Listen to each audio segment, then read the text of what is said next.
can't recall much, but we definitely didn't save Tammy's dad. So, not a perfect run. I don't think we're gonna save my mom either. That sucks, but we'll try.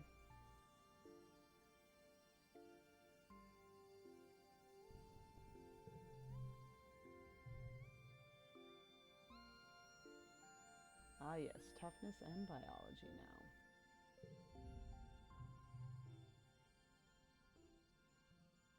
The colony has one oh god, that's distracting. I gotta close that.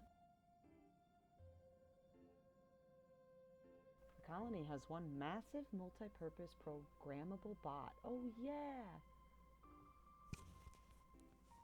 Tiny bit muffled. Is that better?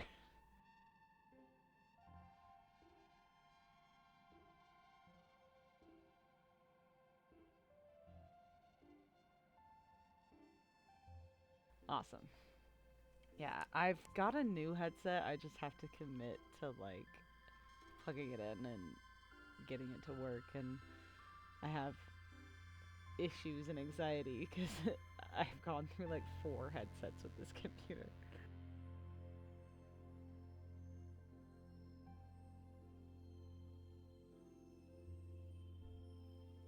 Okay, the colony has one massive multi-purpose programmable bot. Usually Geophonics uses it to till the fields and help with the planting and harvesting. It breaks down a lot, but you kinda love it anyway. It's a big, slow friend. At one point you kids started decorating it with stickers and your mom never stopped you. You and Cal are out in the fields where they're planting this new kind of native plant called a pixie bee. These things are incredible and they glow in the dark. These are not good. Cal is in a goofy mood and doesn't want to work. You've got the robo plow for the day and he suggests you ride around on it. I think I can't remember what we did the first time. I think maybe we slacked off or worked too hard. I can't remember. Oh no.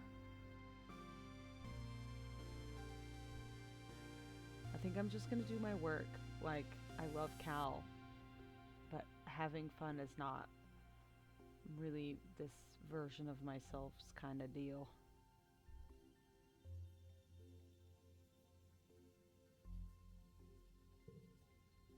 Good job. You and Cal trudge along behind the robo-plow, removing rocks you missed and dropping seeds into the furrow. After a few hours, your backs are sore and the field looks great. Your mom actually smiles when she sees the field and gives you a handful of kudos. Oh god, I don't want to help them plant those things. I should have slacked off. These are the ones that make everybody sick. You're cleaning the bot off to put it away for the night when Security Officer Rhett shows up. Hello, children. When you're done, please deliver the MMPG to the garrison. We need it to shore up the walls tomorrow. Wait, but we need it tomorrow, Cal says. He strokes the sticker-covered flank of the bot. Are you going to bring it back after? After we're done with it, Rhett replies. You and Cal exchange a look. Working on the walls is a never-ending project. You get the feeling that he takes the plow, you won't be getting it back anytime soon. Certainly not in the next harvest.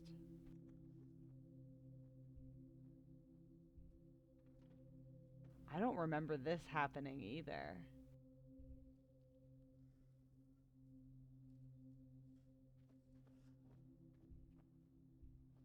I'm going to defend the plow.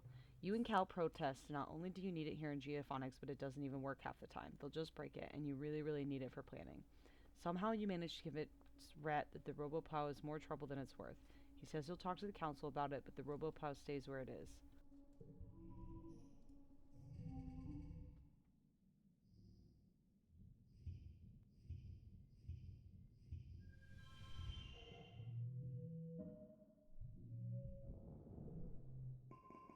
You wake to the sound of your parents arguing in hushed tones, clearly trying not to disturb you. You blink away the sleep from your eyes, eventually remembering, wait, isn't it your 13th birthday? Where are your birthday cuddles? Your parents always make a big deal of it. You peek out through the privacy curtain in your bunk and listen to the argument. You're being unreasonable, your mom says. Sloan is a teenager now, and you have to give him the opportunity to take calculated risks or he'll start acting out. It's just what being a teenager is. Going off in the wilderness isn't a calculated risk, your dad replies. It's too dangerous. It's weirder to hear your parents arguing. If they ever disagree, they sort it out quietly or go into meditation. This time they sound really upset, and it's unsettling.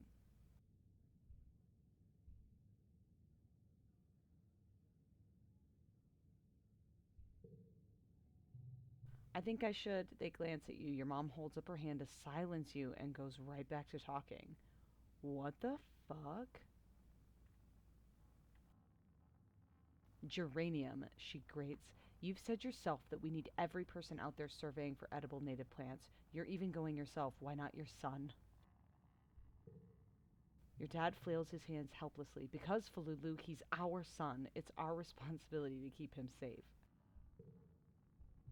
You're not keeping him safe from anyone by coddling him, your mom almost shouts, and your dad flinches in shock. Sloane's survival depends on him understanding this planet we're living on. So you're not doing him or the colony any favors by pretending it's not the case.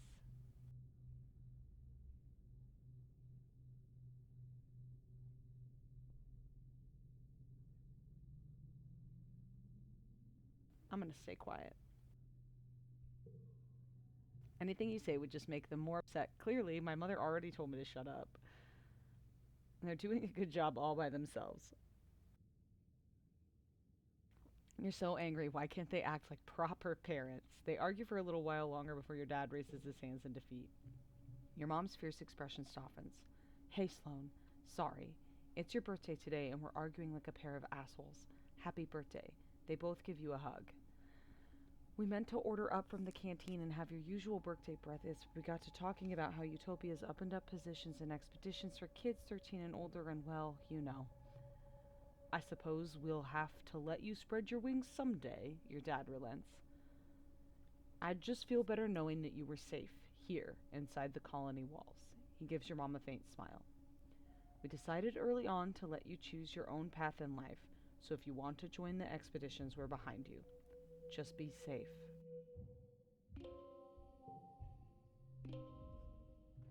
You find your dad comparing some plant samples. When he sees you, you put down the test tubes and gives you a big hug. Kiddo, he exclaims, then kneels down to look you in the eye. I've been thinking.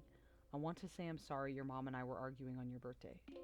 We disagree sometimes, just like every couple, but it's unfair that you had to see how the soy sausage gets made. I was really upset. Your dad's face falls. I know. I'm sorry, Gooseberry. Here. The depot's open now. Go get yourself a piece of canning or something on me. Your mom and I talked it out. We're both just really putting out our everything in the farm right now, and it's making us kind of snappy. You don't have to worry about it, okay? He squeezes you in a big hug. Okay, bye. Off to join the expeditions, Kate. Thanks. Thanks for the extra kudos. Just be careful. It's dangerous out there. Yeah, Tammy's dad's dead.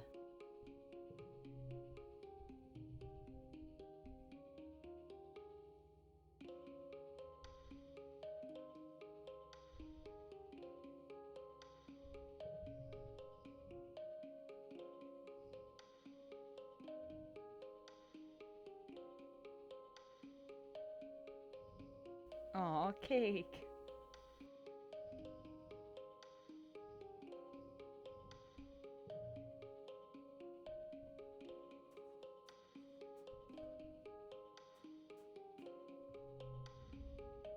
You step cautiously through the colony gate. Sloane, how's it going, little bro? Chief Surveyor Utopia casually steps out to bar your way.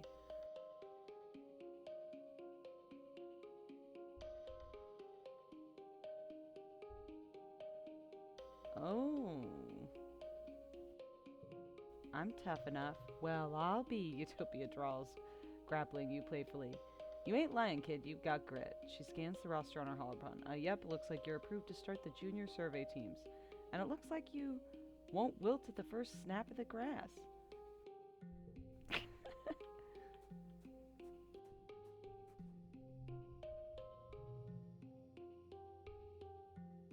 Research xenobotany? Dude. I've got to do that to, like, tell them those stupid beans are bad, right?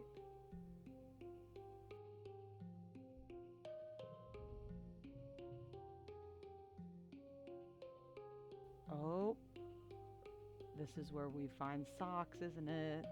You're pulling weeds from the garden beds when you see Cal scurry past you, moving with a purpose. He doesn't even stop to say hello before he disappears in the barn. Oh, look at her. You slip through the barn behind Cal, and you're surprised to find him kneeling on the ground, feeding leaves to a small caterpillar-like creature. It scampers around on its stubby white feet, chirping and chittering at him. Yo, how's the colony going? Thank you for the sub. Much appreciated. It's going good. Oh, is that socks?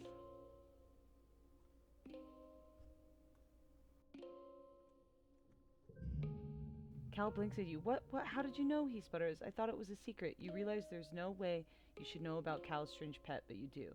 You must have dreamed it like everything else.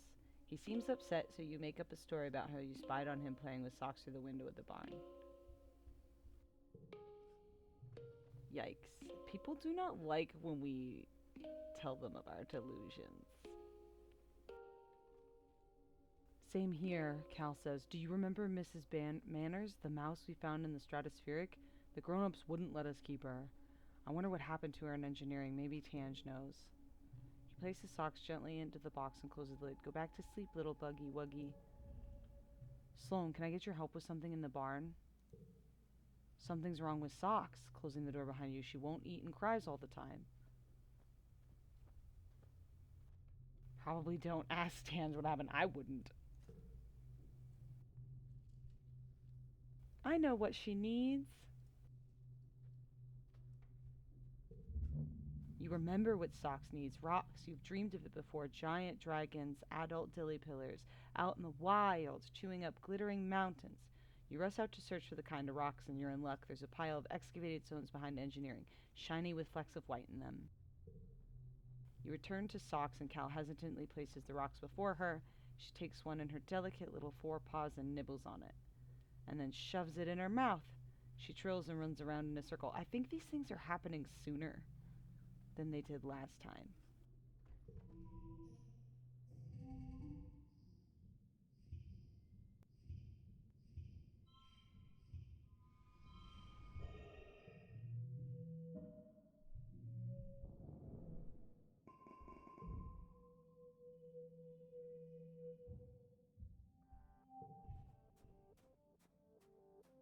I'm such a good boy.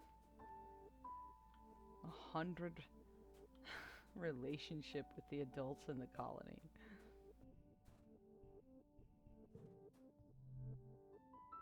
Hold this to your head now, my darling, you hear as you enter the garden looking at Cal. It'll help with the swelling.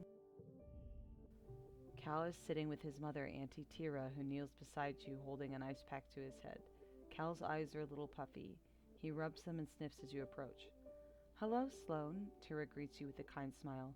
Don't worry. Recalcitrance just took a tumble off of something he shouldn't have been climbing. Mom, Cal complains, it wasn't that bad. Are you gonna be okay? I'm okay, Cal reassures. It just bonked my head a little. Mom always knows how to make it better, he says, with a boyish smile, even if I'm old enough to take care of myself. My brave boy, Tira says, stroking his hair. Thanks for humoring me. She looks over to you. Don't let him show off for you, Sloan. Ground-based feats of bravery only for the rest of the day. Cal whines and wrinkles his nose. Tira laughs and wraps him in a big motherly hug, rocking him back and forth. He really loves his mommy. Aww.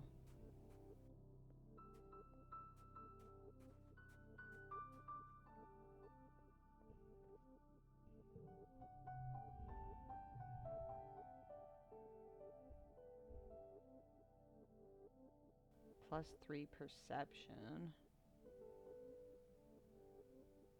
+2 bravery. That explains why I was so brave at the beginning of that last game. I snuck out with Dis so much.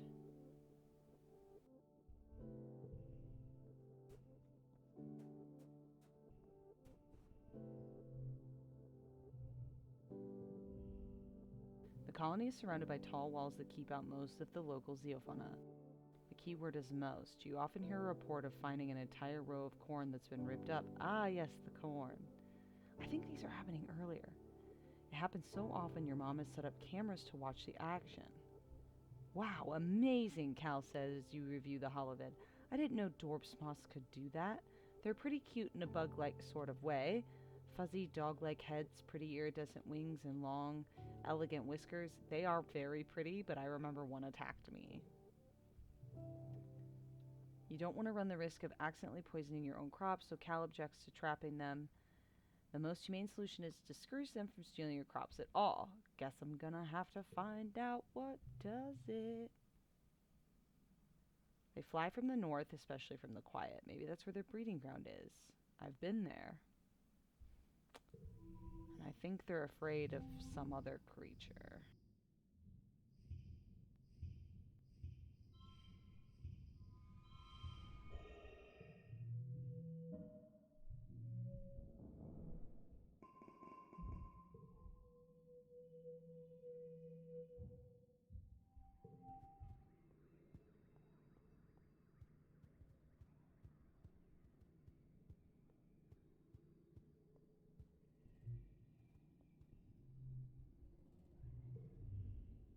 You're not a little kid anymore, but there's still something pleasing about playing in the dirt. You love pushing seeds down into the rich soil.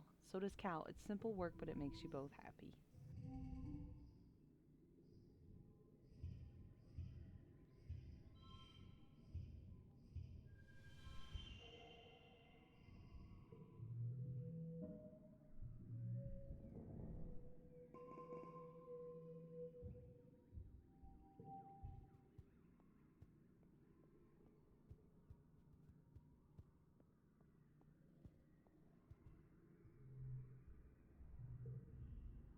You and Cal are working inside the geophonics domes today, preparing tiny sprouts to move from the temperature controlled greenhouse to the open field. Ah, yes. I worked hard last time, so let's work smart this time. You and Cal come up with a song to keep you working. It's like an old fashioned sea shanty. He pushes a wheelbarrow and you carefully hand him the potted sprouts. By the end of the day, you're both looking at the freshly planted fields of beans. You don't want to work soft? I did last time, and my mom died and we starved a lot. But I shouldn't be planting these stupid beans. They're bad for everyone. I'm glad I at least convinced my dad to stop eating them.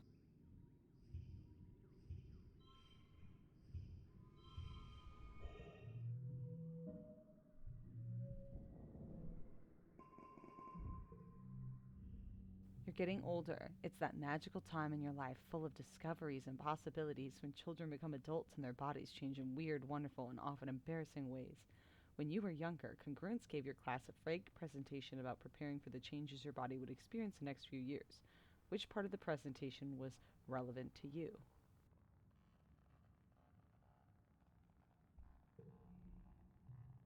You and your friends giggle your way through Congruence's presentation, and they left out the new appreciation of wonders for the human body. Puberty had felt like something that would never happen, and so far in the future that it couldn't apply to you. You put it out of your mind even as you noticed Cal's voice begin to drop or Mars starting to dress differently. Until one morning you wake up and you just know something is off. As soon as you open your eyes, there are squelchier than you expected to be down there. You were having an exciting dream and then something happened and you can already barely remember it. You just want to close your eyes again. You remember Congruence's sexual education classes and you're really not ready for the real world practical applications. After a few minutes, you sigh and muster up the courage to look under your blankets. Yeah, that's a thing. You can ignore it. No, no, no, no. You wait for your parents to leave for work, calling it out to you that they're going to miss breakfast if you lie around in bed. When you're sure they're gone, you carefully strip the sheets of your bed and stuff them in the recycler. You put in a requisition for new sheets from the depot and continue with your day. Why wouldn't you just wash them? That night you find your dad waiting for you. He's pulled your privacy curtain back to show your stripped bed and looks at you with a knowing smile. No. He laughs, putting on an exaggerated detective expression. Now I can only think of one reason why a teenager suddenly cares about doing his own laundry. He points at you and exclaims, "You don't wash them because it's for future." By Jove, I think I've got it. What's up, Sloan? You got something to share with your old man? Oh my god, this is way worse than my mom crying about my period. You can feel your face getting red as you ignore him and make your bed, but it doesn't stop him. Ah, kiddo, it's okay to feel a little wet behind the ears. Gross! Gross. You retreat into your bunk and slam the privacy curtain closed so you can't hear him making any more jokes. Oh god, he's so embarrassing. What is happening? You feel on the edge today, like everything that happens feels so unfair and tragic, like you want to punch stuff and then cry about it. Slamming a curtain is a feat. You want to be left alone, but you desperately want attention. You feel like a fount of new energy is starting to bubble up inside you. Dangerous, uncontrollable energy. Welcome to puberty. Oh god, he wants to talk to me. Just the person I was hoping to see. Your dad jogs over with a sunny smile. Hey, you want to get your hands dirty? Well, more dirty. Survey teams are bringing in a ton of animals we're working on domesticating, and I could use your help. You already know your way around a shovel, so I figured you wouldn't mind stopping by sometimes and giving your old man a hand. Cal is helping too, so you'll have a friend to work with. And if you happen to be out at the survey teams, keep an eye out for more animals to bring home. Sure thing. Your dad smiles. Great, see you there. One of these times, I'm gonna just go like full cow and just tell everyone that like animal slavery is wrong and we can't eat them. But then he keeps socks, which is kind of weird. +3 animals. Ugh. You're not a little kid anymore, but there's still something pleasing about playing in the dirt. You love pushing seeds out. Same thing.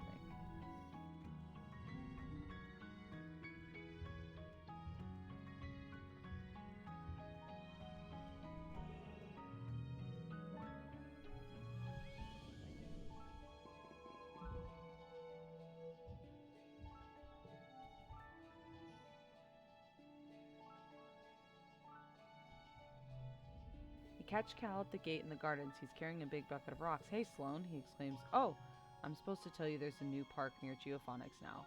We can run around all we want and nobody will say we're trampling in the fields. You should come play there sometime. Awesome. Alright, let's go adventuring.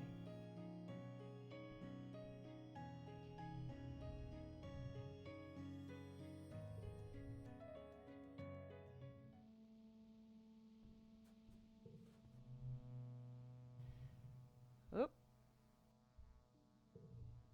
Oh no, I'm not gonna have my perception cheat anymore. When you boarded the expedition's autobus this morning, you didn't know what to expect. It trundled you and the other surveyors a few clicks north in the Prosaic Plains in the high flat area. Okay, so we're looking for those dog weasel things and the corn that they steal. You greet Chief Surveyor Utopia at the depot. Here's a plasma cutter. It's a tool for cutting and heating things, and you can use it to make a fire. Cauterize a wound, boil water, and it cuts the materials pretty alright. You can use it for self-defense too, but I wouldn't suggest it. She laughs. Cool it, sweets. This is a quiet area, and what we're doing, we're supposed to not be in danger. We're gonna just be taking notes and pictures to keep a track of flora and fauna we see. And don't touch anything unless I ask you to take a sample. Everything is potentially dangerous and we don't know what's out there, which is why we need surveyors. Young'uns like you. What are we gonna do if you see something coming for you? Try to pet it.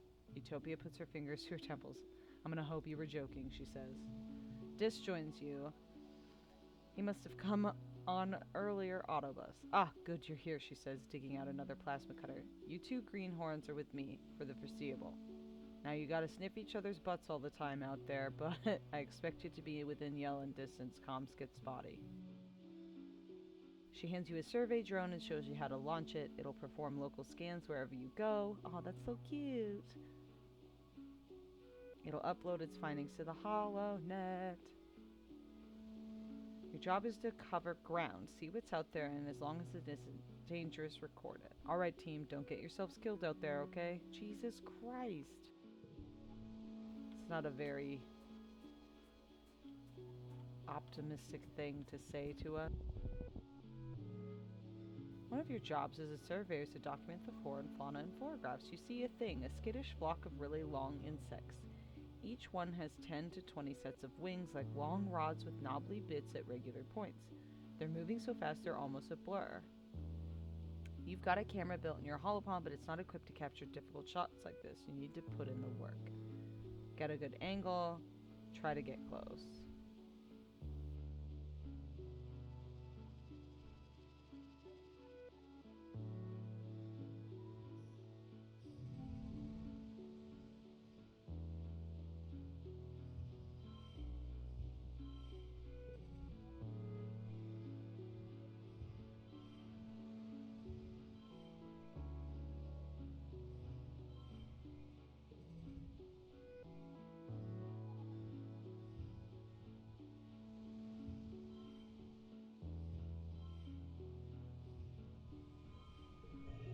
We did it.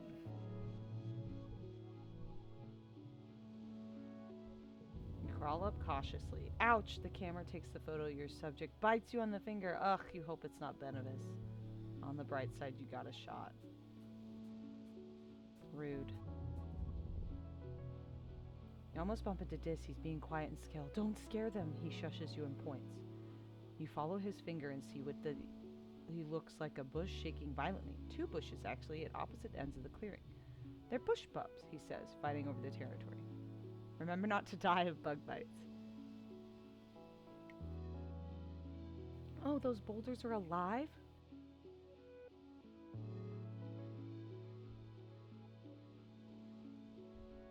I hope they won't hurt each other. They won't, he whispers. They do it by dancing. Watch. You watch the 2 creatures face off, rhythmically rustling their leaves. Their gangly branch-like antennas swinging over their heads as they rear up to their full heights. Even from far away, they look imposing, like agile boulders. Look at their fucking muscles. It goes one and then the other. They watch each other carefully, alternating and repeating motions, trying to outdo each other. Ultimately, the smaller, more graceful one seems to be declared the winner. The loser lops back down the way and shuffles into the jungle defeated. You're too worn out and tired to continue, and you have to go home now. Okay. It's Venturnalia! Time for speeches, games, and feasting. You stare hungrily at the feast table. Sure, it's mostly soy rations, but it's still more food than you usually see at one time. Boop! Stop spamming Spimbles warning. Oh, Nightbot, come on.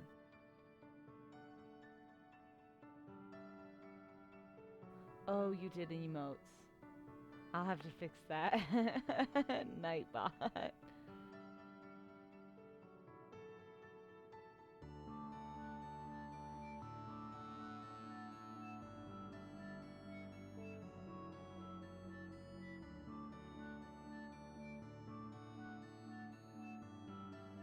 It's my job to fuck around and find out.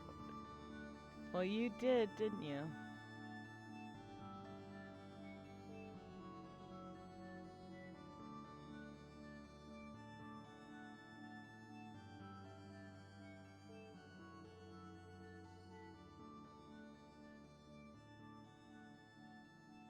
Here we go, spam protection.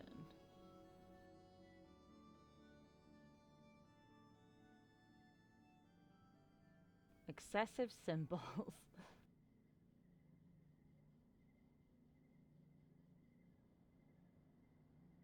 Okay, so it currently is 10 symbols. How many did you do? 1, 2, 3, 4, 5, 6, 7, 8, 9, 10, 11, 12, 13, 14. Okay, I'll up it to 20.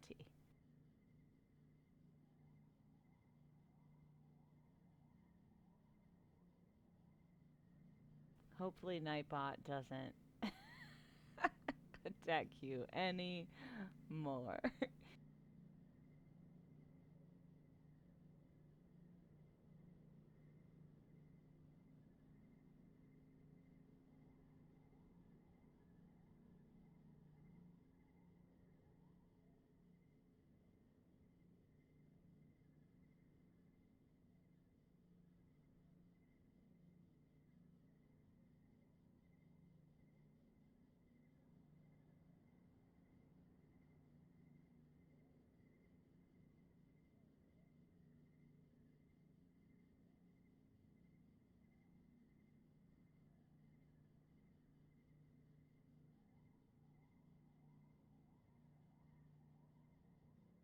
Okay, Nightbot playing along. That was the thing I was trying to do. Yep, fixed it.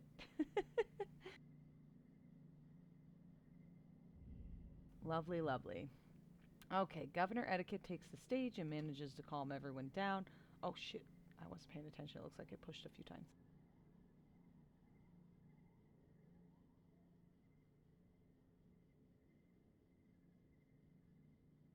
Oh shit, your mom gets really mad at Chief Engineer Instance for smacking my hand away from food. Your dad directs you away from the table as Instance blames your mom for the way things are right now, whatever that means. Your dad passes a soy sweet to keep your tummy busy during the speeches. He's the best. Welcome, everyone, to your fourth Ventumalia celebration, she says, speaking through the maxiphoner. Her voice has been getting weaker lately, and she can't reach the square the way it used to. I'm proud, as always, to stand before you as your governor and to celebrate another year of peace and prosperity on this beautiful planet. Did she say peace? She wobbles a bit as she walks, as seat escorts her off the stage. Your mom steps forward. Before we get to the feast, I'd like to thank our cultivators for the hard work this year. As you know, we lost our hydroponics and microbial soil during the wormhole accident. It's been difficult to grow anything in Vertuna soil without them, so our outpost isn't where it should be. I'm sorry. A ripple of concern murmurs through the crowd, and your mom continues. We're doing our best in geophonics, and I'm proud of each and every member of my team. Harvest will be better next year. Etiquette's weebly voice through the maxiphoner. Thank you, everyone. Let's get on with the games. Science fair. Tangent's science fair project is monstrously complicated, and she gives a 20-minute speech about cell division and a few different Fortuna species that goes just over your head, the heads of everyone in the crowd. What is she even doing locked in the lab all day? Excuse me. Instance is intrigued, and she asks Tange a series of questions, soon honing in on something Tange overlooked. Tange is so upset with herself that she can barely finish answering. Tammy is competing again this year. She charms the judges by showing off her beaded bracelets, each of which illustrate the DNA double helix. The judges compliment her scientific accuracy. She tries each one of them on her wrist and teaches everyone how to make them. Amazing.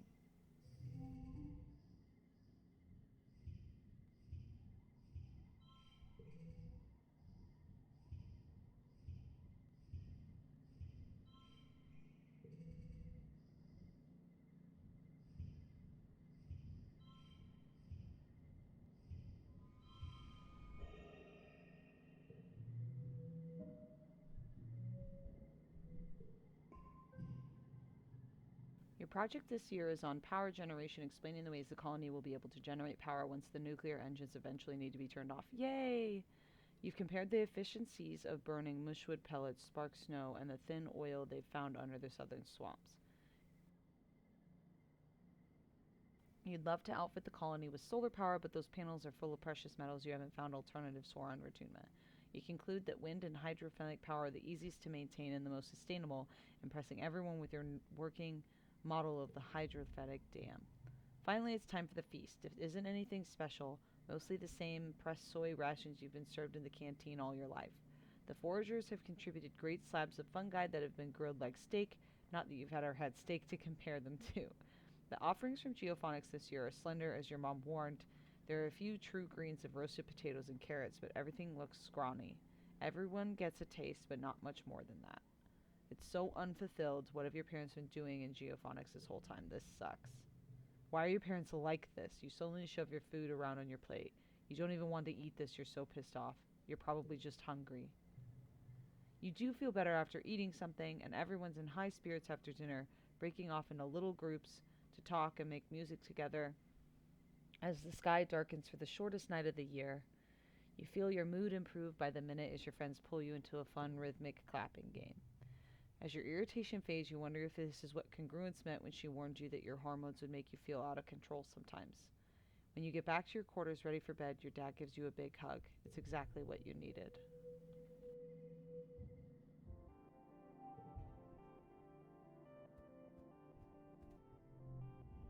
Dis is sitting in the grass near the big gates that lead out to the jungle. He's staring at nothing and picking absent-mindedly at the weeds. He pretends not to notice as you approach. Sit down with him.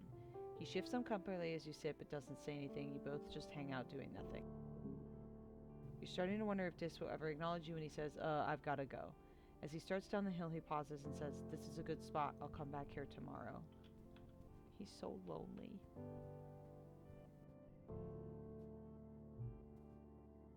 I've never been unrebellious enough to not have the option to not eat the food.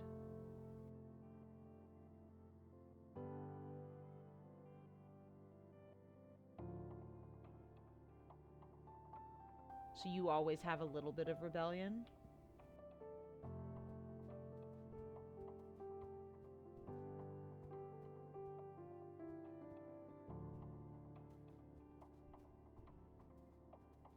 Oh, or you, yeah, so you are always rebellious enough that it shows up and says, don't eat.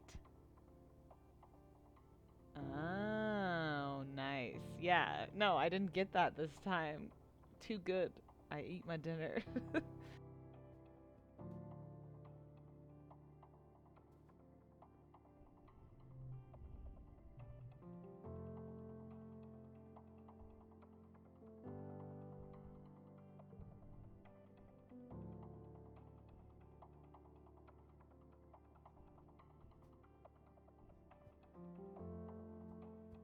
I want to get my persuasion up.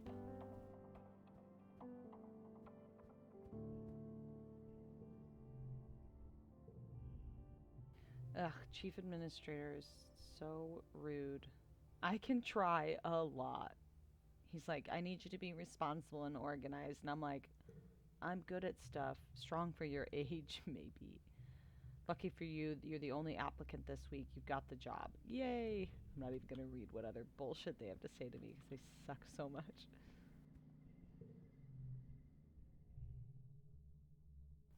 Okay, organization and persuasion is working in the depot with Mars.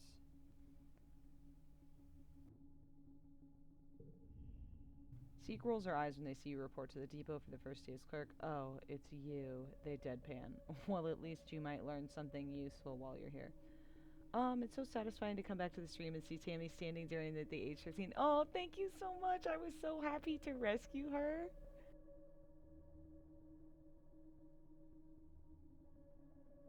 I made the mistake of telling her about my delusions, so she thinks I'm crazy, but, you know, other than that, we're great.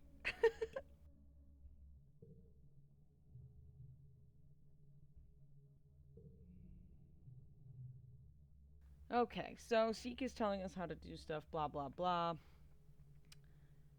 But nobody shows up. Ooh, should we clean and organize the depot? No. Nope, we're gonna just do homework. You're jerked back to reality by a haptic pulse through your holopalm. It's your first order. You open the holopalm. Elbow grease 1 gallon. It reads from Cal and Genophonics. Delivery ASAP. Very funny, Cal. You dismiss the phony requisition. Ha ha, Cal's got jokes. Another one pops up on your holo screen. Flashlight fluid 2 gallons. Anemone. Sports ball. Delivery. Really, an enemy? Another bogus requisition? Are your friends trying to prank you? You barely dismiss the second one before a third one comes in. One ID10T gas, flammable. 2 cubic meters pressurized tangent. Engineering delivery, ASAP, caution. You almost got me, Tange. Tange really isn't the pranking type, but you stop yourself looking up ID10T gas. You dismiss the requisition and message your friends to knock it off. Finally, you get a real requisition and get down to work. It's easier than you thought. You're just finishing up when Mars strolls in. She hops up onto the depot counter and primly crosses her legs. I'm so totally relieved that you have as many. I have you as my assistant here, Sloan.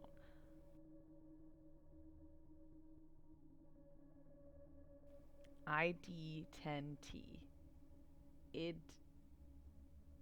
Idiot. What a bitch. Idiot gas is extremely dangerous and also present in terrible quantity. Dang it.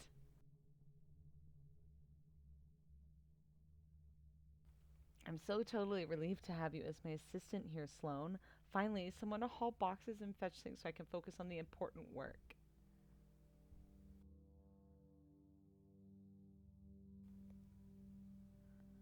I mean, she grows on me, but maybe we could share responsibilities. She's gonna be.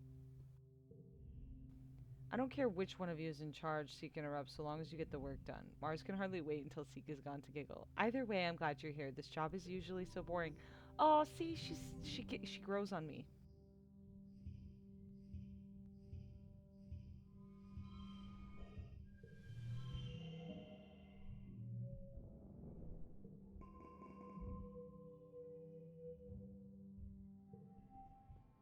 Mid dust.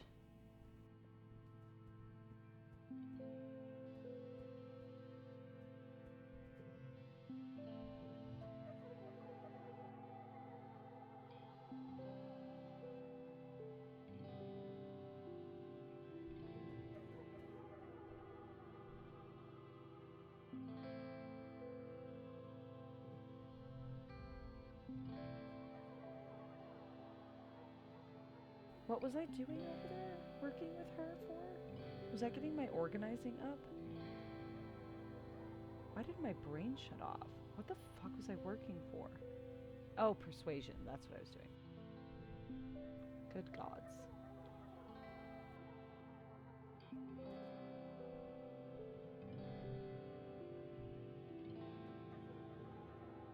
It's been a while, but it's time to attend the meeting of the Secret Fun Times Club.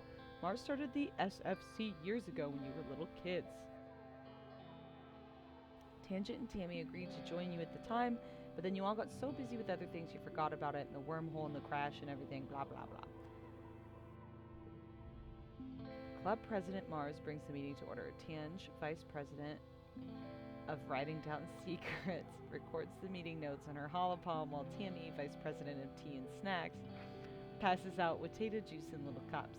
As Vice President of Fun Ideas, it's your job to come up with something for the club to do today. You chose making friendship bracelets and bought all the supplies you'll need.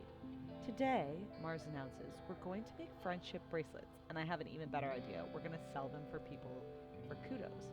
Tammy puts her hand up shyly as if she's in class. I don't think we're supposed to trade our kudos for things except at the depot, Tammy says nervously. We're only supposed to give them to people, to say thank you.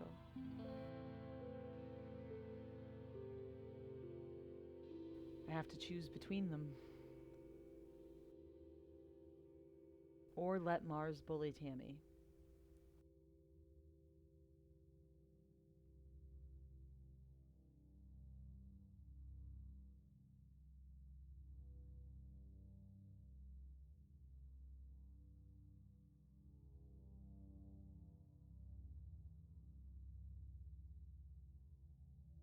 I don't understand that though. Where do we all get kudos? Like we just give them to each other?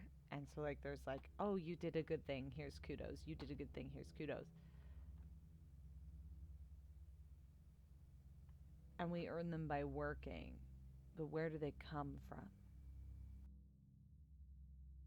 It's so weird.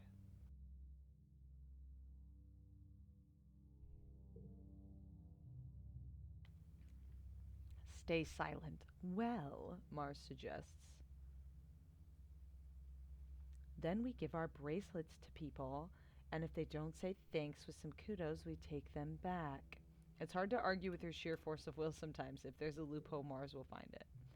I think everyone basically has an amount that they can give out but not use themselves.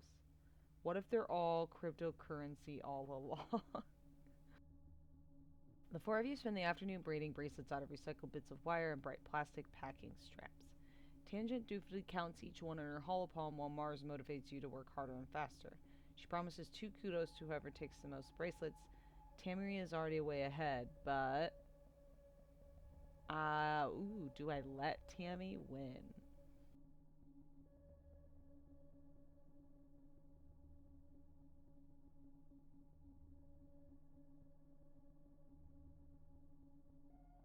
Nah, I want to help too. And I don't think Tammy would, like, be mean to me.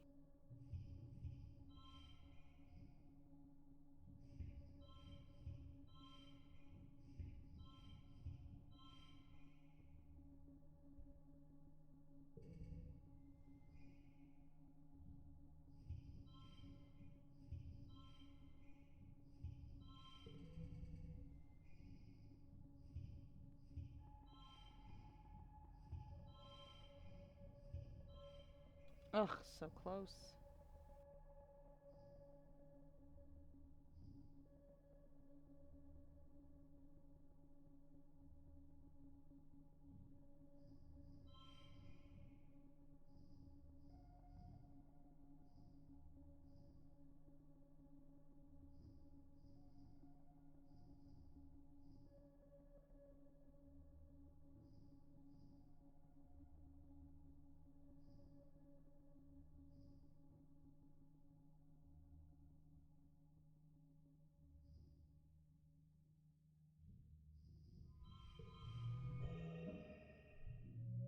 I feel bad that you died earlier, but not like earlier. I don't know. I remember it happening. You braid until your fingertips are raw and red. Your work suffers, and Mars gets into her role as foreman, throwing misshapen bracelets back at you and insisting you do better. What? Mars takes all the bracelets at the end of the day. After I sell these, she says, I'll put the kudos in the club treasury. Meeting adjourned. You ask Tangent and Tammy if they think Mars is actually going to sell them. I think so, Tange tells you. But the club doesn't even have a treasury. She'll probably keep the kudos for herself. She doesn't seem to care. Darn it, that sucked. Should have let Tammy win. I thought I. Ah, the wet.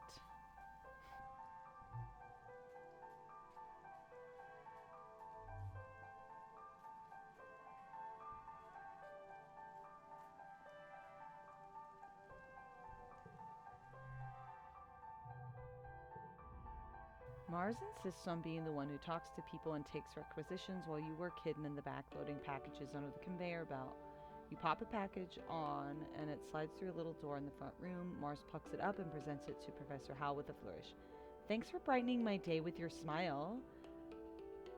Oh, shit, it's blue, so I thought it was Mars. Thanks for brightening my day with your smile, Howell says, taking it. It's always nice to see you working hard, Marzipan. There's a little something extra for you. Ah! He taps his hollow palm and leaves with a whistle. Mars glows and calls after him. 10 kudos? Thanks, Professor Howell. I'm going to buy so many sour sticks. That's not fair. You're the one running around in the back doing all the heavy lifting while she gets all the credit and the kudos. You want those kudos because... I don't care.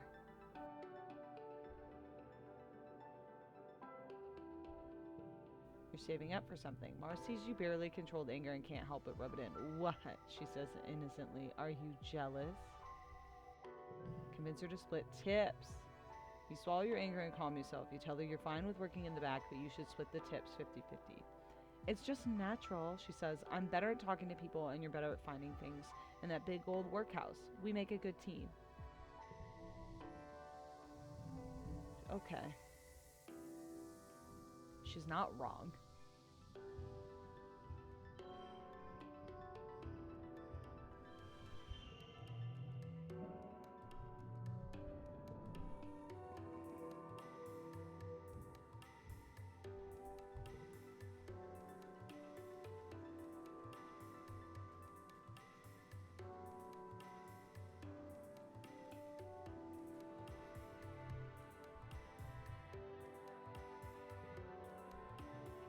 Mars asks you to recruit some new members.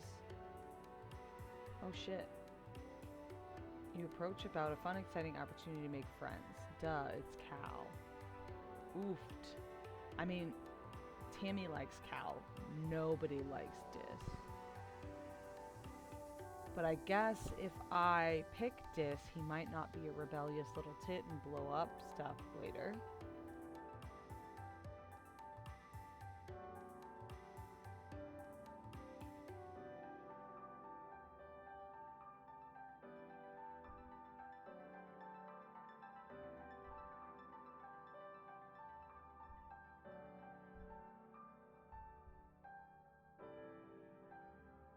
Ugh, he'll probably just think it's a joke. I'm gonna pick Cal. Cal listens patiently while you explain the rules of the club. He says when you get to the part where you have to pledge to say you join. I don't know if I want to say like humans are the best, he continues, but if we change it to a more ambiguous, like humans are really cool. I mean, humans are great, but animals are cool too. It'll take some politicking, but you convince Mars. Oh, One more thing, Cal says. What about an enemy? She's really cool too, and if I'm in the club, she should defo be in the club too. Dude, we fucking hate an enemy. Her and I were such good friends. An enemy and Cal are both at the next meeting and very excited to be part of the group. Mars looks excited to have more people to boss around. An enemy can be the king of kicking stuff. You know, for if we need extra security or like if we want to open a door and we can't use our hands. Cal will be vice president of transportation because he's got the hoverboard. So that'll be useful if we need to get somewhere fast or if only one of us does anyway. He can deliver secret messages. Mars makes them raise their hands. Do you promise to always be cool kids and do fun stuff together and never tell any adults about Secret Fun Times Club?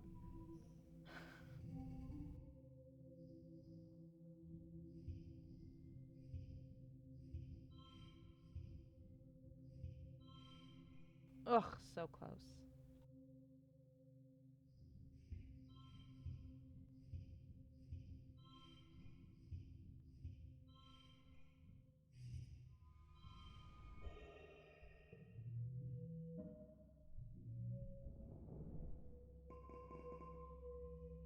Oh god, perception is like slow. It's taking ages. I need to rest. Or I can do it and then rest on the glow.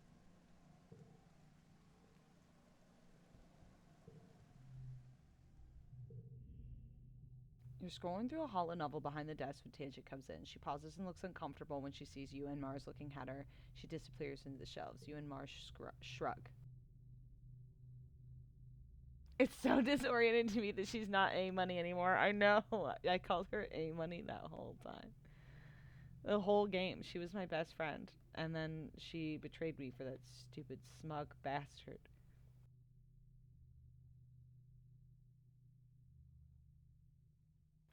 A few minutes later, Tange comes over to the counter and drops a fistful of candy.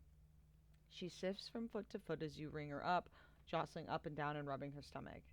I also need something from behind the counter, she says. Some medicine. You ask her what she needs and she mumbles the name. You can't hear her. Can you repeat that? She mumbles it again a little louder. Mars stifles a giggle. I'm sorry, what? Tange rolls her eyes. Stars, she curses. I need fart pills, okay? The stupid alien bacteria of all the weird native food makes my stomach upset. OMG. Mars laughs. You have blue gut? Really? Tange the Perfect has blue farts? It's not a real run for me if I don't get an enemy to stand up for herself and dump Vase. I just can't believe I was half a heart away from convincing her to not let Vase punch fucking Cal. That was bullshit. Tange crosses her arms and looks miserable. You give Mars a questioning look. Blue gut? Mars asks, you know when you keep farting and farting all the time, like blue dusty stuff? Mars leans over the counter to get a better look at Tange's backside. Oh no, she says dramatically. White was not the best color to wear today, Tangent. Your butt's as blue as Sloane's hair. Mars cackles as Tange anxiously cranes her neck to look at her rear. Liar. Tange mumbles, not meeting her eyes. Just give me the pills, please. I don't want to talk about my stupid body. I think being sensitive and nice will upset Tange as well as lighten a mood, so I'm not going to say a goddamn thing. You jab Mars in the ribs before she can make any more jokes, and you ring up Tange's request for another mention.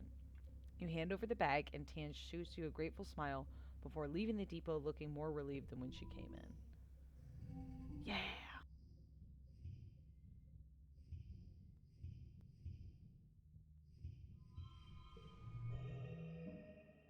Did it.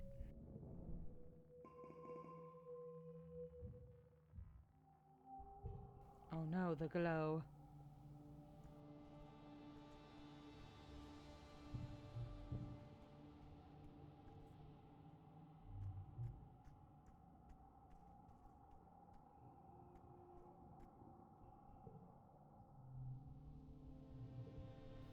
I think let's hang out on the walls with Dis again.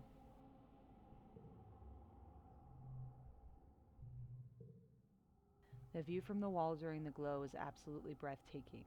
The wormhole seems to smother the sky like a swirling jewel-toned bowl pressing down on the gloom. Everything in the wilderness is lit up and seems to breathe in and out with the planet like one living creature made of stars. It's beautiful. You would almost forget how dangerous it is.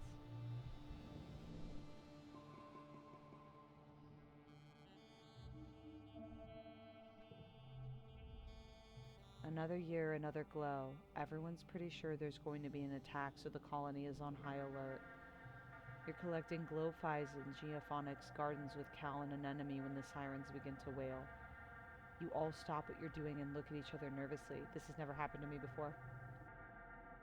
Your parents run off to defend the farms, telling you to get inside the greenhouses and stay quiet. An enemy declares that she's going to the walls to watch the soldiers fight. She knows a good spot.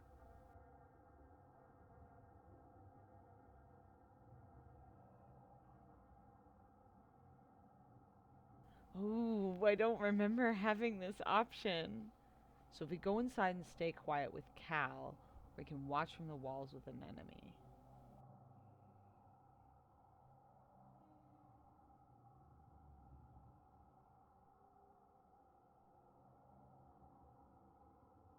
I don't remember this one. I think this is the first time I've got this one as an option. I don't remember what happens during this fight.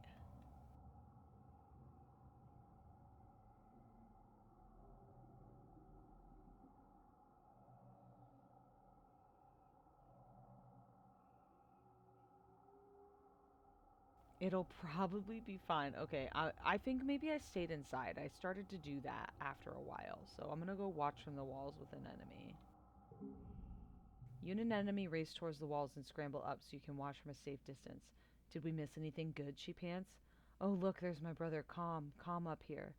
Calm looks around at the source of the voice, squinting up at you, and he spots you on the walls. He yells up at you to stay put, and then the animals burst through the gates, the wood splinters in every direction, and hop eyes pour in, quickly overwhelming the guards.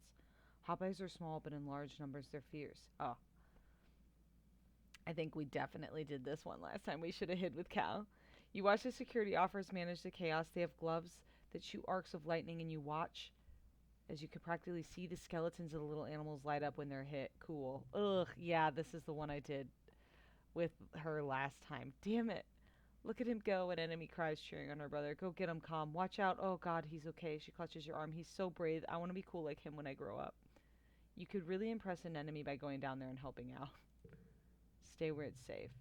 Eventually, the defenses force manage to push back the creatures, and the rest of the broken swarm flee into the wilderness.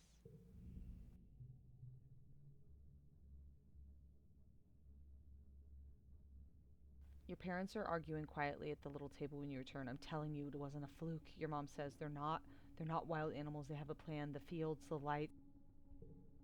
Okay, your dad replies, taking her hands from the tabletop. We have to tell people what we saw in geophonics. Damn it, I should have stayed. Fuck. They look up, noticing you in the doorway. Hey, Rutabaga. What happened to the fields? Your mom sends up. Don't worry about that, she snaps. Get to bed. It's late, and we have a lot of work to do tomorrow. Dang it, I should have stayed. Geophonics. Oh shit, we aged up.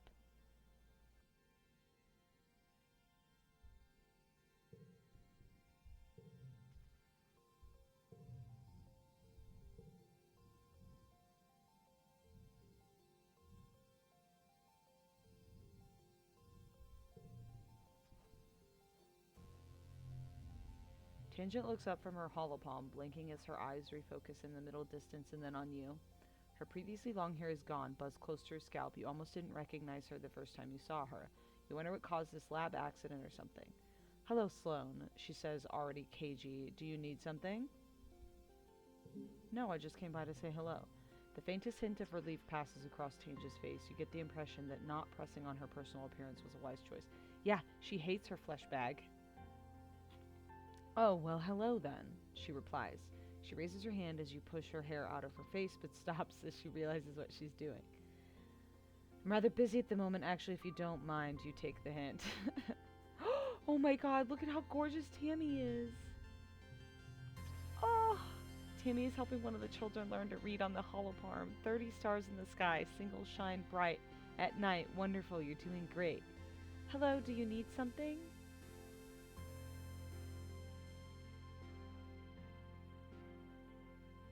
I'm going to perform a random act of kindness. You start simple. You give Tammy an enormous hug, sharing the love. Oh, Tammy gets lots of hugs, but you make sure this one feels special. She hugs you back, wiggling back and forth happily. She's surprisingly strong. Thanks, Sloane, she says breathlessly as you squeeze the wind out of her a little. I really needed that. Oh, before you go, she adds and produces a box of slice of cake in the folds of her skirt. Do you want this cake? They're so fun to make, but I need someone to help me eat them. I'll make you another on your birthday so we can trade hugs for cakes again. Oh, God, I love her.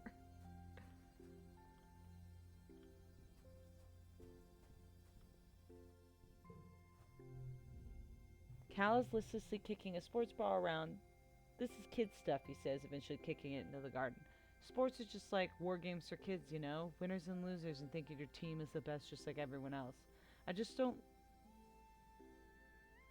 I just like doing the important stuff now. Want to hear a fun nature fact, Cal? You recently overheard the children learning how to count by studying hop-eyes. Hop-eye have 1 foot and 2 tail forks and 3 stomachs and 4 eyes. And if you see all 5 of them together, that's lucky, he laughs, finishing the mnemonic with you. Wait, how did they find out what hop-eyes have 3 stomachs? I don't want to know. Poor Cal. They definitely dissected them. What do you think of my hair? Mars asks, fiddling with the ends of the twists. I see you eyeing it. I'm growing it out. She sighs and buries her face in her hands. It's so boring here. I'm literally watching my hair grow. Tell her about your day. Mars is always talking about how she's bored and wishes there was more to do here. But there are hundreds of reasons Virtume isn't boring. You try to list them all. There's cool plants and new constellations, and yesterday you watched a dwarf's mouse squeeze through a crack so small no animal should be able to fit through. Mars listens politely but starts yawning halfway through, less bored but still bored.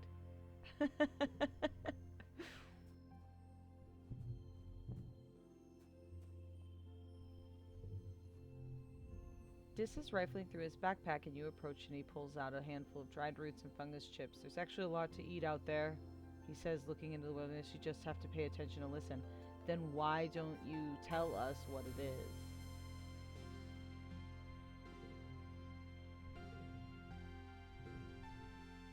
Why doesn't he tell us what to forage then? An enemy is in the middle of tying her mane of hair away from her face. Oh, hey, Sloane, she says, her hair tied between her teeth. I'm about to go for a run. Want to come? On your way to the sports ball pitch, an enemy shares the story about the time her brother Com once spiked the ball so hard that he broke Utopia's nose. Jeez Louise, he describes it in gory detail. But don't go easy on me. That's why we have med beds, right? Oh my god. She's insane.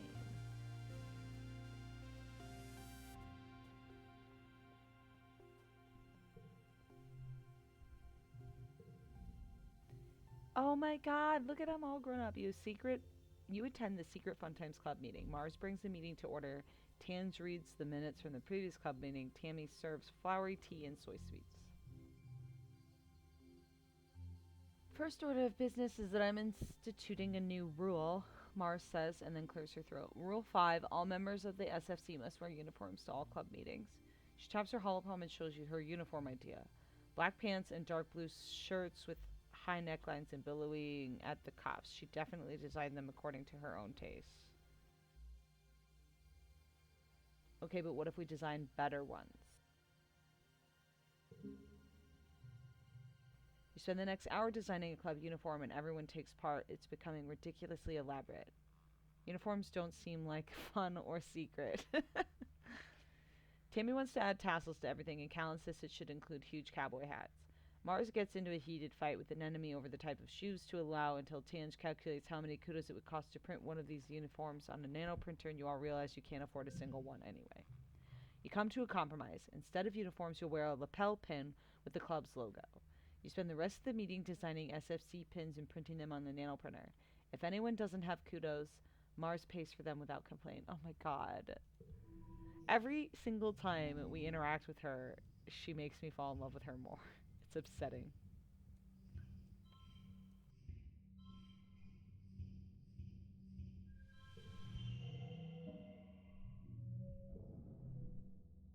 It's my birthday!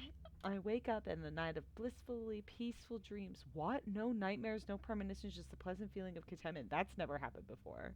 You stretch your arms overhead, blinking at the watery, quiet sunlight that seeps through the porthole window. Things are always changing, but you can't help but feel like things are changing in yourself too. Not your body, but your mind, your emotions, your future. 14 is going to be your year. Oh, shit. Your parents have been working around the clock since the last attack, trying to get the fields right again in time for this year's planting. Spark snow has already started falling, and every day you come home complaining about having to clear it. They come home. They ask you to ping them when you're awake so you can share birthday breakfast in your quarters instead of sitting shoulder to shoulder with everyone during breakfast in the canteen. You fire them a message and lie back in your bunk, watching the dust motes fall lazily in the light. Oh no. There's a knock at the door. It's Annie Seaton. She sweeps into your room with a bustle of skirts and shawls and sits down beside you. Oh, look at you. Happy birthday, beautiful. 14 years old. She leans in and gives you a motherly kiss on the forehead. I love her so much, but that means my parents aren't coming. It's been years since she took care of you in the children's creche, and all of the kids call her auntie and think of how close as a relative. Her sweet baking bread and smell is as comforting as it ever was. She sits back and takes one of your hands in both of hers. Sloane, ever since I held you in my arms as a baby, I knew you were so special, so important. You're becoming a young man, and I want you to know I will always, always be here for you, just like your mom and dad.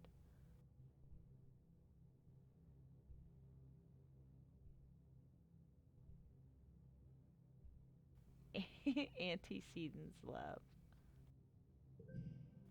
She smiles and tucks an unruly lock of your hair behind your ear. I guess you're old enough to call me Aunt Anne now, if you like, or even just Anne. Now come on in here, she says, spreading her arms wide. Give us a great big hug. You hug her, enveloping yourself in the warm and familiar softness of her.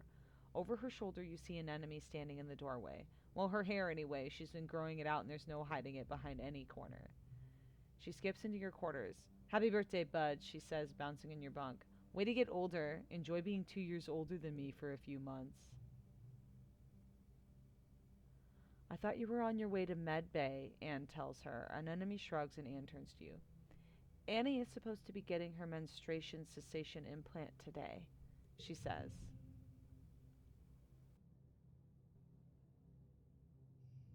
Mom, an enemy hollers. Gross. Sloane doesn't want to hear about my period.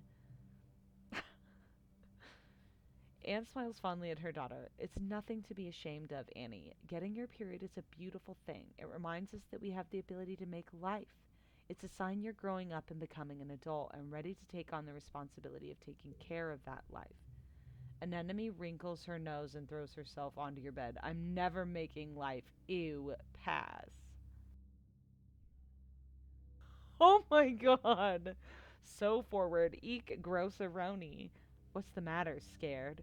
Maybe one day the two of us could flirt with her. Oh shit, I left my frickin' face over the.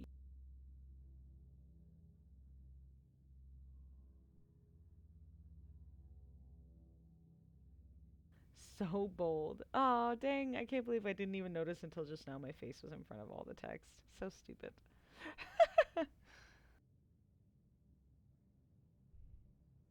What's the matter? Scared? No, an enemy exclaims, punching you in the arm. No, of course not. It just super sucks that now everyone's talking about how I'm becoming a woman and how I'll finally look different than my brothers. Duh. She points at you. Don't you start too. I'll kick your ass at sports ball, even with cramps. Your parents finally arrive, still damp from the fields and bringing in the smell of crisp, tangy snow on their clothes. Ooh, look, birthday visitors, your dad exclaims. Anne, are you staying for breakfast? She reaches into her bag and brings out a snack of tiffins. No, thank you. I brought your order with me from the kitchen, seeing as I was stopping by. She pats your hand one more time.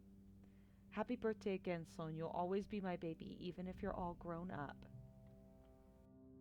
Mom shakes her head as Anne and an enemy leave. Oh, Anne, sentimental to the core.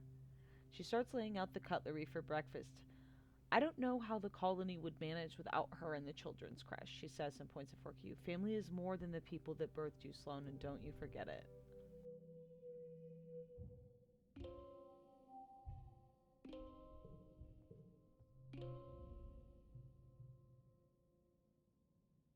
You know, Sloane, you're all right, Mars says as you approach. You blink at her, trying to figure out what she means. At your stunned silence, she laughs and tosses her hair. You're all right. You actually have good taste, unlike the other nullheads, and ever since we landed, it's been help with this, Mars, and don't waste resources on that, Mars. It's boring. At least you understand the importance of sophistication. You shoot the breeze with Mars a little bit longer. At some point, Dill skulks out of the living quarters and has to pass by you both, trying not to draw your attention. Ugh, where's he going now? Try not to get eaten by aliens, she calls out to Diz. If you die out there, we can use your body for fertilizer. Don't be a waste.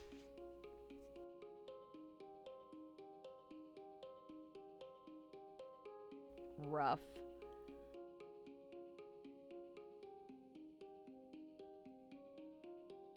I'm gonna lean into it. Fuck him, he's such a little dick.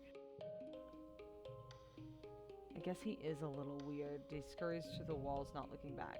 It's not about being weird. It's just like he never wants to do anything with us. He doesn't know he's making himself an outcast. We're all stuck here together, so like, get it together, Dis, you know? She looks at her nails. He doesn't care about contributing to the colony, which I agree with her. Or about being popular, who cares? Or earning kudos, who also cares? Or anything important. What do you contribute, Mars? She laughs and puts her hands on her hips. I contribute plenty, you know, Sloane. People do need someone to tell them what to do, don't they? She ain't wrong. Tammy beams as she sees you. Like there's nothing better in the world than the sight of your face. Happy birthday, Sloane, she exclaims. She comes in for a huge hug and smells so nice like vanilla and flowers and really good at hugs. This is for you, she says. Oh my god, more cake! I forgot! Cake and hugs! She steps back and reaches into the many deep pockets of her dress, producing a little paper box. I made you this, she says. It's only a soy cake, but this soy cake made just for you. You take a bite. Okay, it tastes a little like regular soy cake too. Tammy did say that she had to do with what the colony has. Tammy watches you eat the cake in a look of delighted satisfaction. You can share it if you want, she hints, smiling sweetly, if that would make you happy. Share it with Tammy. She laughs. I was just kidding. I made my own, silly Billy, she says, pulling out a second box. We'll eat them together. She makes my heart so happy. I love her.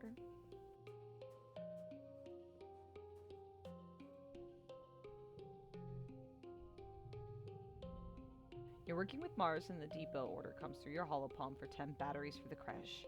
You're busy packing up an order, so you send it over on her holopalm. Despite her constant complaining about how boring and beneath her this job is, Mars is really good at it. She finds ways to do things faster and more efficiently, and she hardly ever makes mistakes. Which is why you're surprised when they order from the nanoprinter and find 15 batteries. You check the requisition again. Wait, it says 15 batteries now. You swear it said 10 before. Mars scoops up the extra 5, giving you a wink as she hides them in her bag.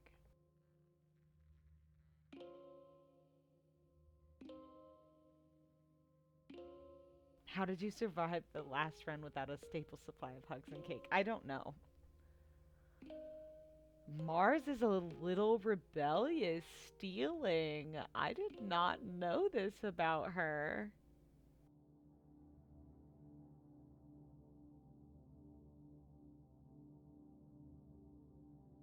I don't care, you know? Like, it's her business.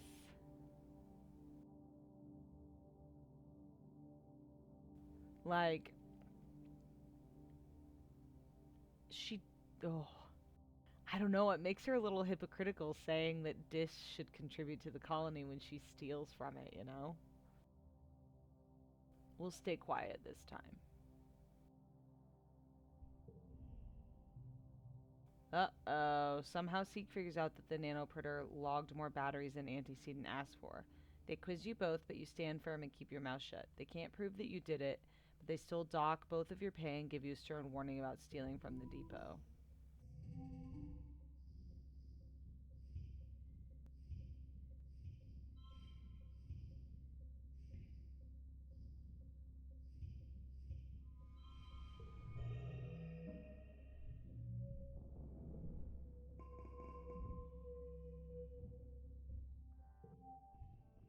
That was funny. Well, that'll teach me.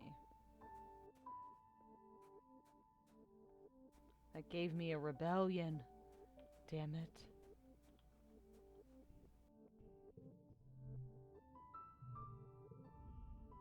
Mars calls the meeting of the Secret Fun Times Club together. She declares it's time for the secret part of the club to come into effect. You're going to play spies. First of all, the adults know something about the attacks of the glow they're not telling us. Fuck yes, I knew it. There's a council meeting starting soon just down the hall. We're going to investigate. Uh-huh, not gonna do it. An enemy says, crossing her arms. I didn't sign up for the Get in Trouble Club. It's insulting to think that the adults are hiding information from us, Tange points out. If there's something dangerous out there, we should all know. Tammy wrings her hands, worried at the very idea. Yeah, Cal agrees. If something is making the animals attack us, maybe we can figure it out. That way we don't have to hurt the animals.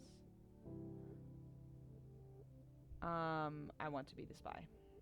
Mars nods. Okay, whoever wants to come, follow me and stay quiet. You, Tange, and Cal join her. You creep down the hall towards the council room. It's still empty. Good. Mars pulls a small crystal object out of her pocket and shows it to you. It resembles your holopalm, she whispers. It's a 3D camera like the kind they use to record holovids. Sloane is going to hide it in the council room. Why me? Because I don't want to get in trouble, Mars says simply and drops the crystal into your palm.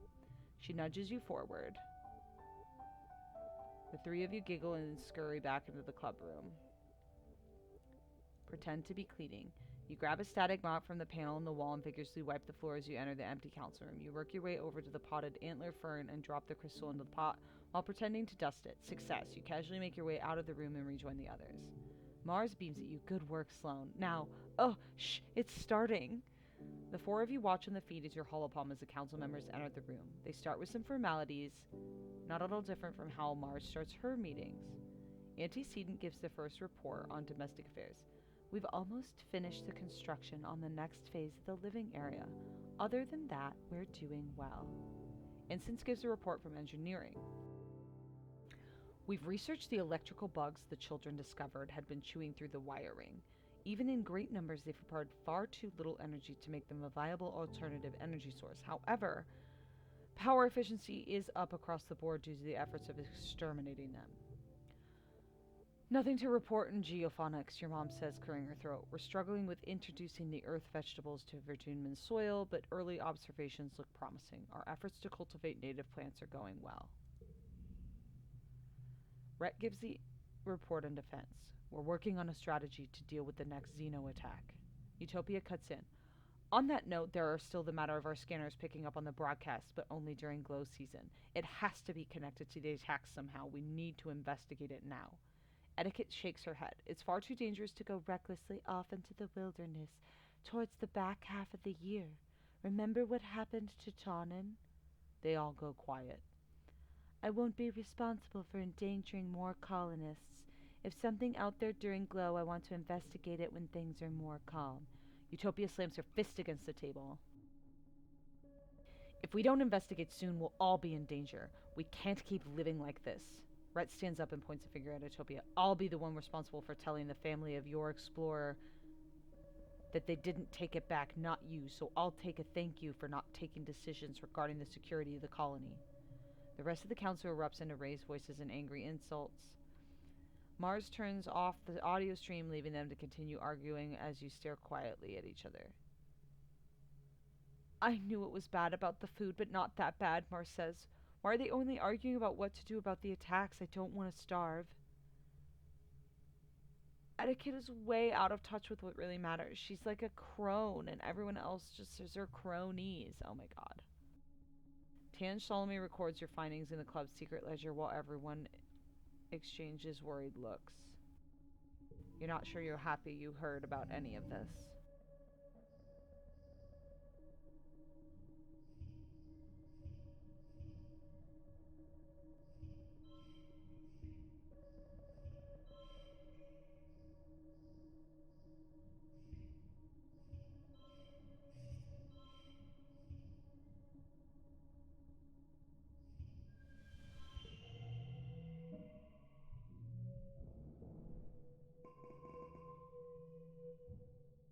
Ugh, so close.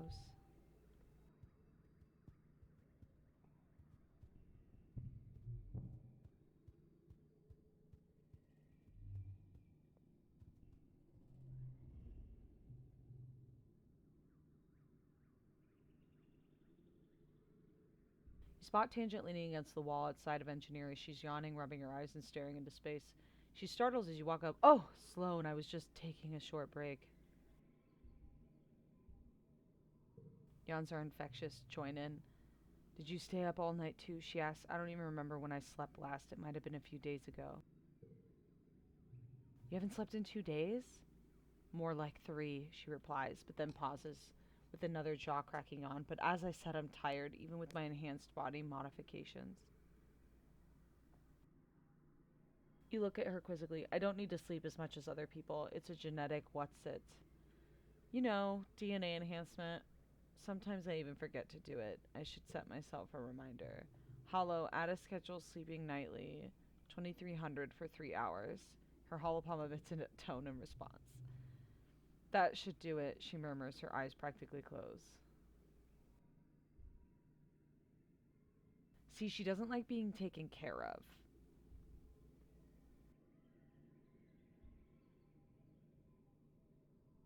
So maybe I'll bring her an energy drink.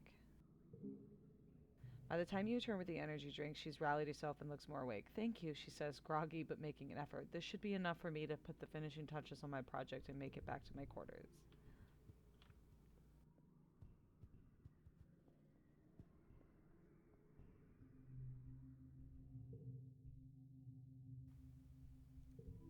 Working at the depot.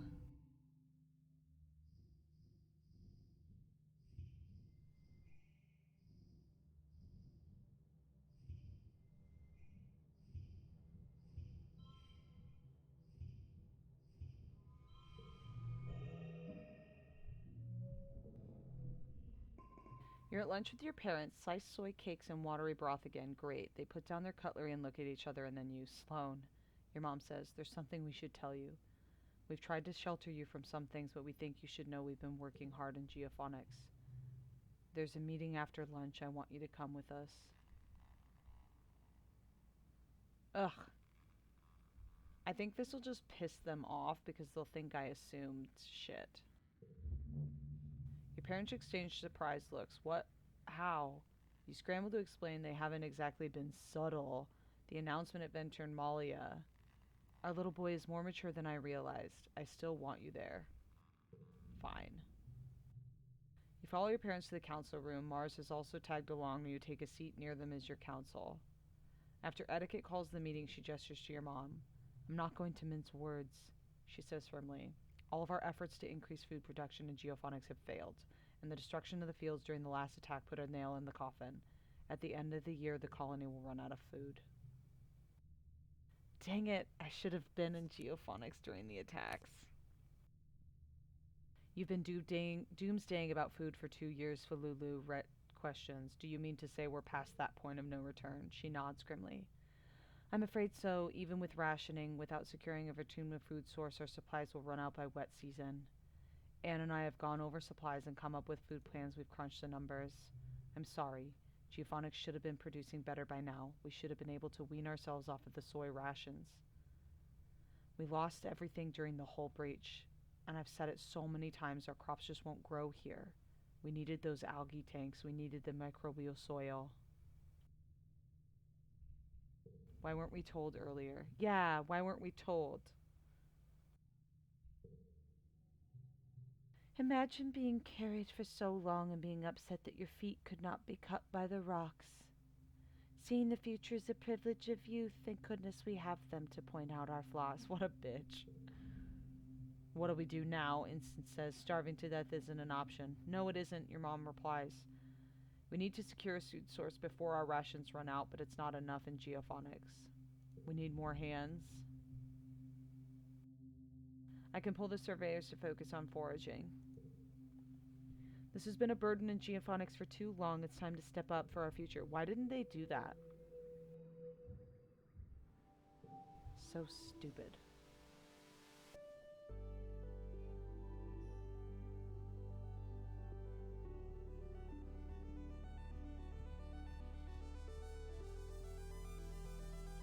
mom is gonna fucking die again.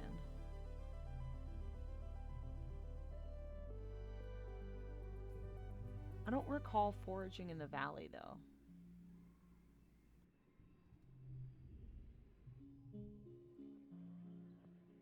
Oh no, I need a perception.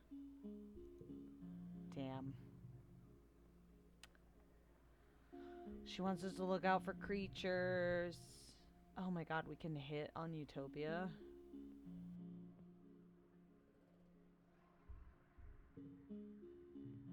What should I collect? Blah, blah, blah.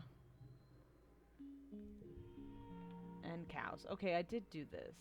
I don't remember it, though. Look, a squish! Your path is blocked by a massive 8-legged xeofauna, something between a spider and a squid and a bear. It rages, grunting, furiously bashing itself against the trees and knocks at random. You duck and hide as it glares in your direction. You remember a creature from your bestiary that sort of sounds like this monster? It's smaller, you don't exactly have time to look it up. Sing to it.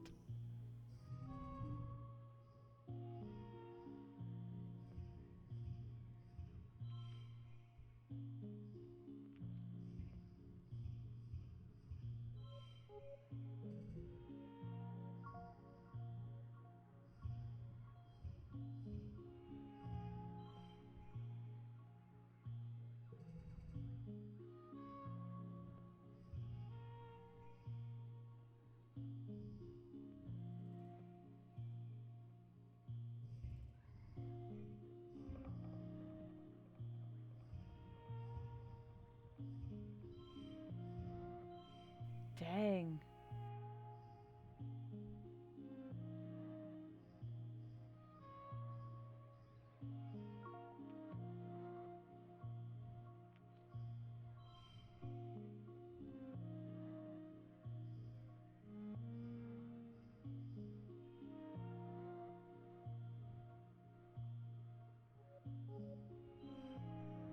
Ugh.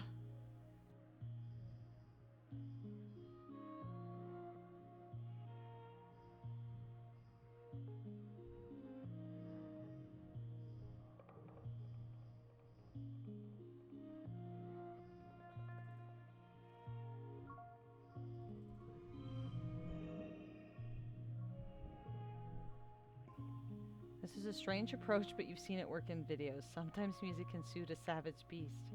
You sing a lullaby and the great beast looks at you with curiosity. Eventually its eyes drift closed and it settles down, tucking its many legs underneath it. It must have been very tired to begin with, like a toddler who skipped their nap. Why would I kill it? What the fuck? Leave it. You leave the creature and move on.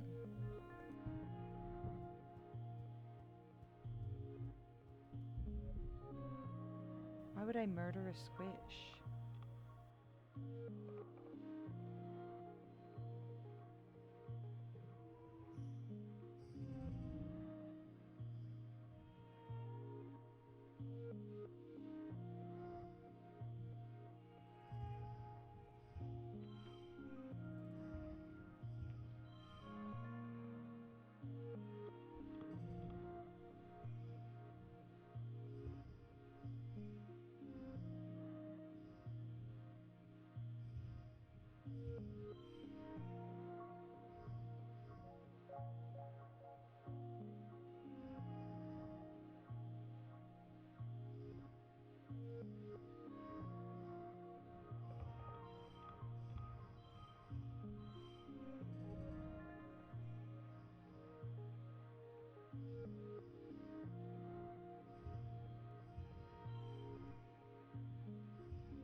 Ugh.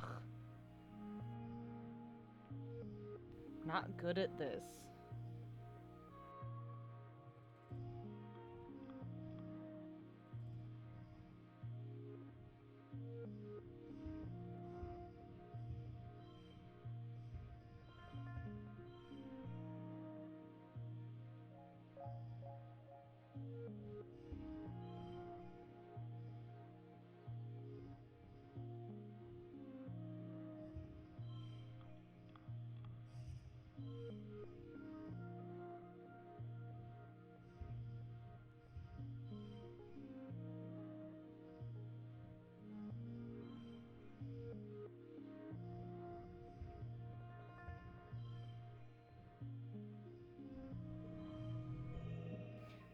Yikes.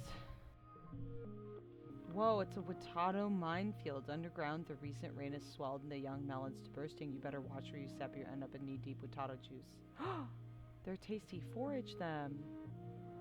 They're so dang heavy, the calorie-to-weight ratio isn't optimal. Most are too young and you find a ripe one. Dig it and roll it out and roll it back to the depot. Amazing. Another squish. You come across just one freaky, the whole swarm of them. Mostly just baby ones the size of your head. They're amassed in a massive tree scurrying up and down the trunk. Oh, it's their mommy. When you can see the tree itself under the swarm, you notice the same pink as the baby Vriki. Its tentacle-like roots meander a fairly large distance before plunging into the ground. When the Vriki see you approach, they get agitated. And they look hungry, definitely hungry, like dozens of hungry grape-sized fairy pink spiders. The stuff of nightmares. Aww. What did I need? Bravery? I'm sad I didn't have Squish with me.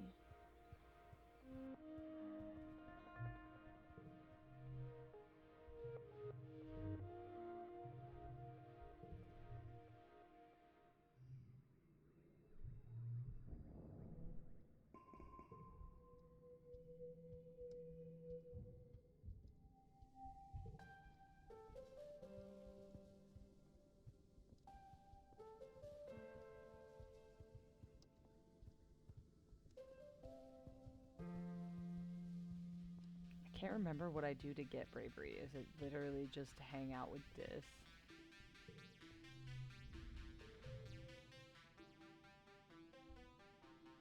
Yeah, it is. Wow. I have 0 bravery. Like none. Literally none. Well, I'm gonna have to worry about getting bravery next time because I'm crashing, friends. I know that was a little bit of a short stream. I started late tonight. Really busy with the holiday and everything, but 0 bravery, nervous Watado. I'm just a little baby.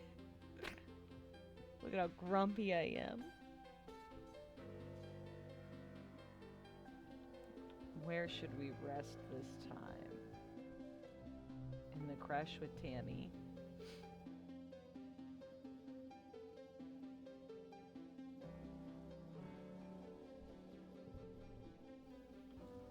In the garden with Cal.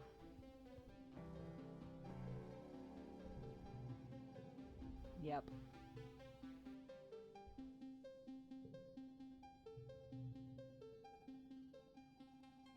Oh, flowers.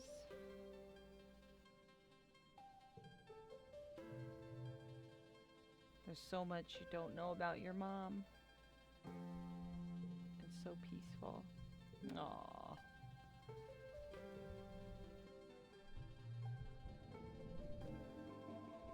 No. That one. Yay, I'm happy. So my mom is definitely gonna die, right? Like, we didn't stop the food problem. Spot Tange in a large boulder sitting outside the lab. She's eating a pressed soy bar ration with determination, alternating bites with huge gulps of water to wash it down as quickly as possible. What are you doing? She stops her grim work long enough to acknowledge your question. I hit the limit on the number of consecutive hours they'll allow me to work in the lab, she says. I'm taking a break. How dare they? That's what I said, Tange replies. They just think they can boss me around because I'm younger. I'm smarter than any of the 2 of them combined. Ugh. She groans and rubs her bloodshot eyes. I just want to work, you know. It's so frustrating to be deep in the zone and feeling like I'm just on the precipice of discovery, and then someone tells me that my genius is taking too long. I want them to treat me like I belong here the way Dr. Instance does. She actually respects me. They're just jealous that she likes me more. She slides off the boulder, and you see the color bleed from her face as she stumbles into you, nearly crumbling. Ugh, she grits out, leaning over while the dizziness passes. I thought the nutritional uptake of that bar would be quicker than the real meal, especially after taking into account the time required to walk to the cafeteria. She trails off, realizing she's clutching your jacket, and pushes you away. My apologies, she says, brushing herself off. I'm regrettably, it seems, only human. She scrubs her hands over her face. Ugh, sometimes it feels like I'm a prisoner in my own body. Like I can feel myself trapped in it, this stinking, sweating bag of meat that bad impulses with a bunch of burden keeping it alive just for the rest of my life, and... Her voice breaks. Say nothing. She takes a few seconds to compose herself, blotting her eyes daintily with her knuckles. It's just this resentment for my physical form. It reminds me of how when I was little, an instance used to Gentech to give me my body, this right body. Only this body is wrong too. It's just right in a lot of ways. It's just imperfect and still human. If I were an AI, everything could be more simple. I could just do my work and I could just do what I'm good at. No more messy biological functions or emotions, just clear and beautiful purpose. I hate this. I hate feeling like this.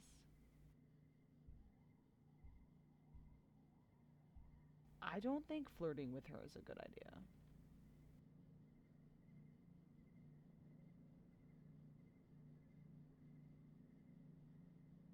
But I'm also kind of an idiot. So,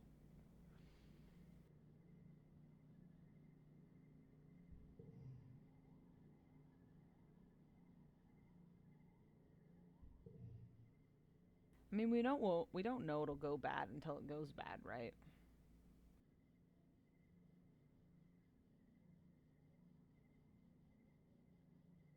Cuz like Tange doesn't like talking. And she also doesn't like being dismissed. Flirt with her. Nope, she hates it. Yep. How nice for you, she sneers. You're right. People finding me attractive makes everything all better. Never mind, I wouldn't expect you to understand the pain of being trapped in your own body. What's that supposed to mean? She wipes her eyes and straightens her jacket, then takes a deep breath and holds it for 10 seconds, her eyes closed. This time she opens them. She looks ready to go back to work as if nothing happened. You admire her determination, but sometimes you think it comes at a price. Yep. I knew it. I knew there was no way to win.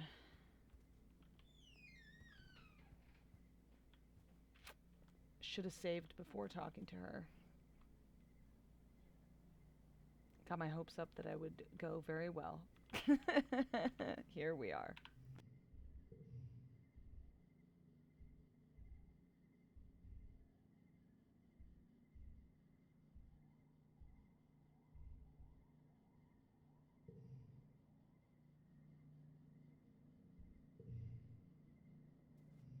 Well, my friends, I hope you sleep well. And if I don't see you, I hope you have a wonderful holiday. And I'll see you all soon. Mwah!